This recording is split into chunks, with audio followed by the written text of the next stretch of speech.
ମୋ ନାଁ ଅନ୍ନପୂର୍ଣ୍ଣା ମିଶ୍ର।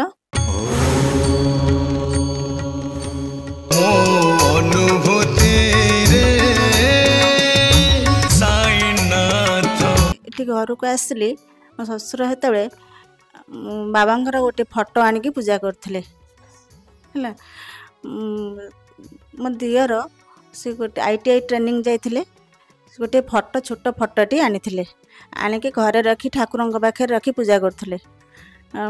ତାପରେ ମୋର ପୁଅ ହେଲା, ପୁଅ ହେଇସାରିଲା ପରେ ମୁଁ ଠାକୁରଙ୍କୁ ସବୁବେଳେ ଡାକେ, ସେଥିପାଇଁ ଶ୍ୱଶୁର ପୁଅ ନାଁ ଦେଲେ ସାଇ ରାଜ ଶତପଥୀ। ଯେତେବେଳେ ତାକୁ 10 ମାସ ହେଇଥିଲା ତା ଦେହ ବହୁତ ଖରାପ ହେଇଥିଲା। ତାକୁ ଆମେ ମେଡ଼ିକାଲ ଶିଶୁ ଭବନ ନେଇକି ଗଲୁ, ନେଇକି ଗଲା ଭିତରେ ସେ ନିମୋନିଆ ଟାଇଫଏଡ଼ ତାକୁ ହେଇଗଲା। ହେଲେ ଡକ୍ଟର ତାକୁ ମନା କଲେ, କହିଲେ ନାଇଁ ୟାକୁ କାହିଁକି ଆଣିଛ, ଆଉ ଶେଷରେ ତାକୁ ନେଇକି ଆସିଛ।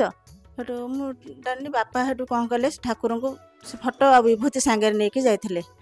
ସେଠୁ ବିଭୂତି କହିଲେ ସେ କ'ଣ ଆମର ହେବନି, ଏହା କହିକି ଠାକୁରଙ୍କ ପାଖରେ ସବୁବେଳେ ସେଇଠି ସେମିତି ସେ ଠାକୁରଙ୍କୁ ଡାକୁଥାନ୍ତି, ମୁଁ ବି ଠାକୁରଙ୍କୁ ଡାକୁଥାଏ। ତାପରେ କିଛି ଦିନ ପରେ ପୁଣି ଘରକୁ ନେଇକି ଆସିଲୁ, ଆସିଲା ପରେ ପୁଣି ସେ ରୋଗ ପୁଣି ବାହାରିଲା। ତାକୁ ପୁଣି ନେଇକି ଗଲୁ ମେଡ଼ିକାଲରେ, ପୁଣି ଯାହା ହଉ ଠାକୁରଙ୍କ ଦୟାରୁ ସେ ଭଲ ହେଇକି ଆସିଲେ, ପୁଅକୁ ନେଇକି ଆସିଲି। ଆଉ କିଛି ଦିନ ଗଲା ପରେ ମୋ ଶ୍ୱଶୁରଙ୍କର ଦେହ ଖରାପ ହେଲା। ସେ ଥିଲେ, ଆମେ ଆଉ ଜାଣିପାରିଲୁନି, ତାଙ୍କର ନାକରୁ ବ୍ଲଡ଼ ବାହାରିଲା। ରାତି ସାରା ଆମେ କ'ଣ କରୁଛେ, ଉପରେ ଶୋଉଥିଲେ, ବ୍ଲଡ଼ ନାକ ସାରା ବହିଛି, ମୁଁ ଆଉ ଜାଣିନି ଯେ ନାକ ସାରା ବ୍ଲଡ଼ ବାହାରିଛି ବୋଲି। ବୋଉ ମୋତେ ଆଉ ଡାକିଲେନି, କହିଲେ ନାଇଁ ପିଲା ଆଉ ଡରିଯିବେ କି, ଏତେ ବ୍ଲଡ଼ ଯେ। ବୋଉ ଆଉ ମୋତେ ଆଉ କିଛି କହିଲେନି। ଗୋଟେ ଲୁଗା ଆଣିକି ପୋଛିକା ସେ ସିଡ଼ି ପାହାଚରୁ ନେଇକା ଆସିଲେ। ମୋତେ ଆଉ ଡାକୁନାହାନ୍ତି। ଡାକି ସାରିଲା ପରେ ବାପାଙ୍କୁ ନେଇକି ଗୋଟେ ବାଲ୍ଟି ମାନେ ବ୍ଲଡ଼ ବୋଧେ ଯାଇସାରିଲାଣି, ଆଉ ମୋତେ କିଛି କହୁନାହାନ୍ତି। ସେତେବେଳେ 11ଟା 12ଟା ରାତି ହେଲାଣି, ଆଉ କାହାକୁ ଡାକିବି, କେହି ବି ଘରେ ନାହାନ୍ତି। ସକାଳେ ଯେମିତି ହେଲା, ମୁଁ କାହାକୁ କହିଲି, ସାଙ୍ଗେ ସାଙ୍ଗେ ଗୋଟେ କାର୍ ନେଇକି ଆସିଲେ। ବାବା ଏମିତି ପଠେଇଲେ, ସକାଳୁ ଏମିତି ଗୋଟେ କାର୍ ଆସି ପହଞ୍ଚିଲା। ଆମ ଘର ପାଖରେ ସେ ପୁତୁରା ହେବେ, ସେ ଗୋଟେ କାର୍ ନେଇକି ଆସିଲେ, ନେଇକି ଗଲେ, ବାପାଙ୍କ ପାଖକୁ ନେଇକି ଗଲେ, ମେଡ଼ିକାଲ ନେଇକି ଗଲେ। ସେଠୁ ଯାହା ସିଏ ବି ଏଡ଼େ ବଡ଼ ବିପଦରୁ ରକ୍ଷା ପାଇଲେ।